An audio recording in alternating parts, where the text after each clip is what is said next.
I'm doing in my car. Well, I decided to pull off while I had a thought in my head of what's been going on. And I wanted to share that with you. So that's why we're in a car with sunglasses, because it's bright outside. Anyway, I've been thinking a lot about this one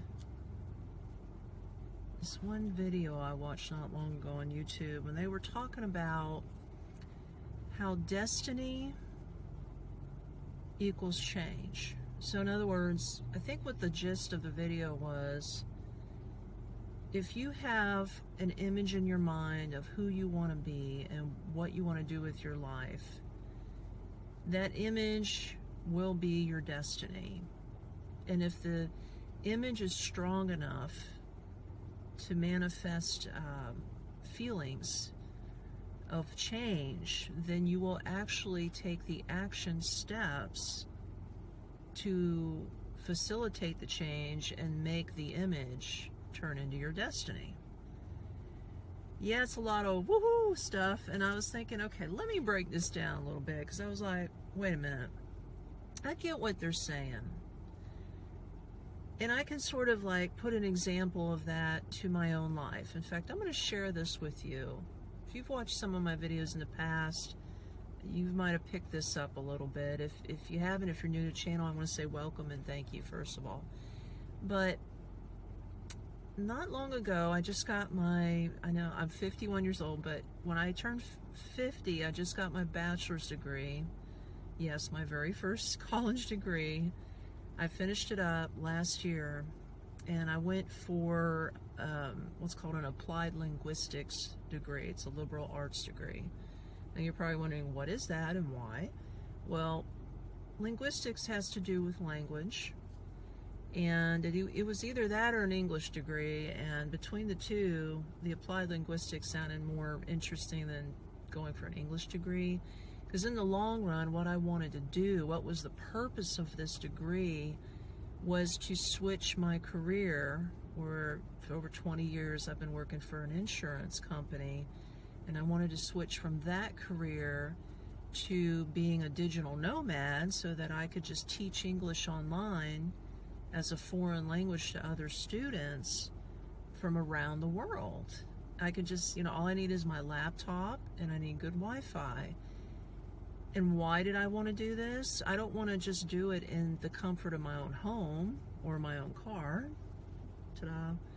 No, I wanted to do it so that I could get out of the house, I could quit my insurance job, and actually travel the world.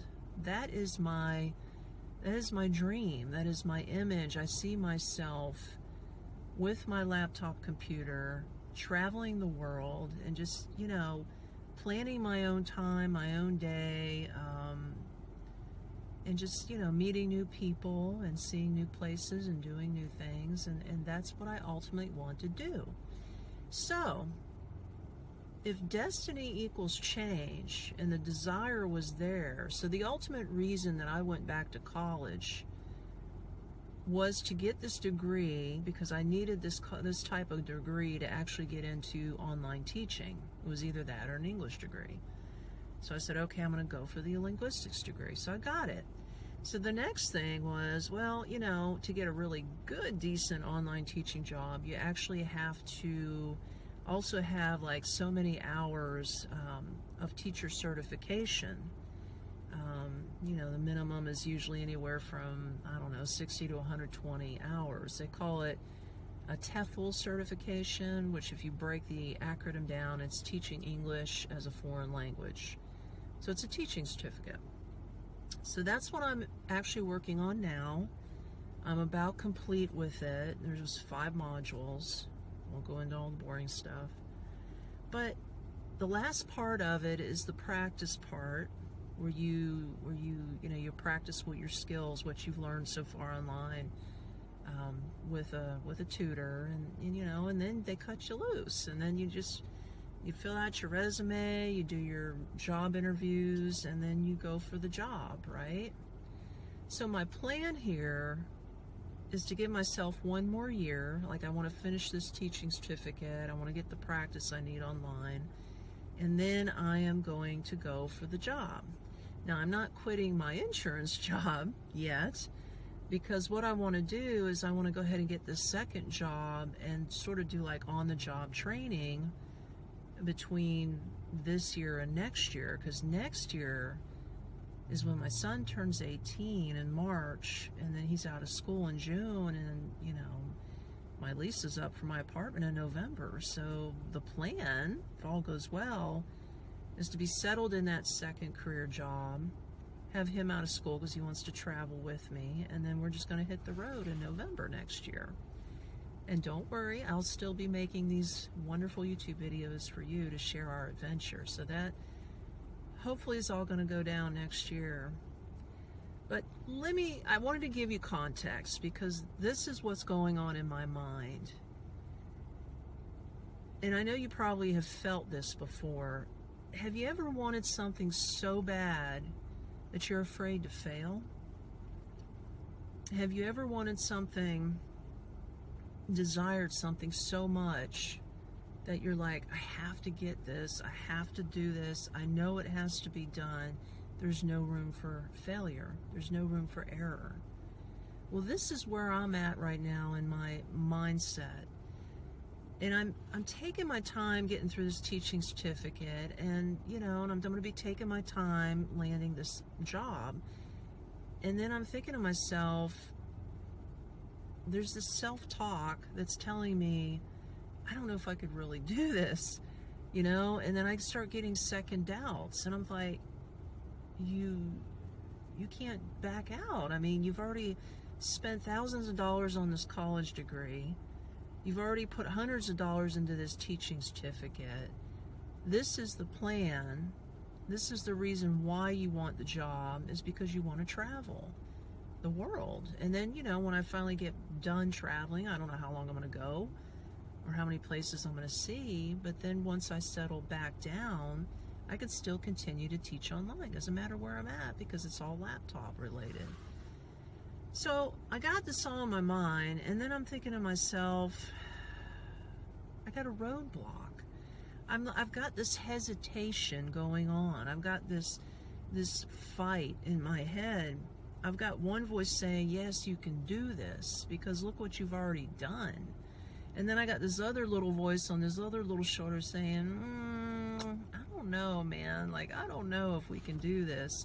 And then I'm starting to feel like I'm getting cold feet kind of thing. Like, oh my God, like, if I'm going to literally be cutting a 20-year degree with this, or 20 years experience and career with this insurance company, I'm cutting the cord and I'm leaving it all behind. And I'm relying on myself to bring in the money. Like, it's not a steady every 2-week paycheck. It's like, what you work is what you make. So I have to be self-disciplined while I'm traveling. It's not all going to be fun and games. And then I got another person in tow. I've got to not only take care of myself, but my son. So I've got these little like anxieties and this little thoughts rolling in my head, and then I've got these doubts that are starting to creep in. Like, can you really do this? Like, should you really do this? And I'm like, yes, I can do it, and yes, I must do this. So I guess the desire is not necessarily the job itself, even though I would love to have this new career to teach, and it'll be way different than what I'm doing now, and I feel I would be helping people from around the world. But I don't think the desire is not really the job of teaching itself. The desire lies in what it can do for me in the long run. The desire ultimately is to leave and see the world and have that freedom. Now, will this job bring me financial freedom? I think it will, to an extent. Like I said, I'm responsible for how much I bring in, and all I need is what I need. I'm not out to get rich off of it. Will it give me time freedom? I think it depends on the time zone that I'm in. So I have to work that out. If I'm on one side of the world and I'm teaching kids from another side of the world, I have to work that out. Will this job give me personal freedom? And of course the answer is yes. It'll give me more than personal freedom. So that's what's helping me get through that blockage. And I'm just like, it's okay to fail. It's okay that I'm new to this job. It's okay to get knocked down and get right back on the horse and then do this on-the-job training with this second job, because, I mean, after all, I'm still keeping my original day job, and I'm doing this part-time at night once I get into it, and I'm giving myself a whole year of practice before I technically cut the cord with my first job and leave to travel the world. So why am I holding back? Right? Have you been in that crossroad? The only thing I can think of is just it's a feeling of failure, of not only bombing this new career, but just a failure of letting myself down. The dream that won't become reality. And I think that is the worst place to be in anybody's mind, is to say that you quit before you even start. And that's the thought I wanted to share with you. I'm not going to quit. I've come this far. Hell, if a 50-year-old woman can go back to school and get her college degree, she sure as hell can learn how to be an online teacher. I never thought I'd be doing YouTube videos, but here I am talking to you, right? So, yeah, it can be done. So tell me what your desires are. What is it that you have always wanted to do, and what is it that you're working on? I'd like to know. Drop me a line. I hope you found some value, and if you did, I'll have another video up next that you can check out. Click on that. And hey, there's so many ways to actually support the channel. So, you know, one way, of course, is to share and like, and another couple ways is to, down below, check out the links. You'll see what it is. Anything is appreciated. And always, always, my gratitude goes to you, my audience. So I want you to take care and just be you, and just follow your dreams. Don't be afraid. Don't back up. Don't back out. Charge forward, because you can make it happen. I believe in you, just like I believe in me. Catch you later on the next one.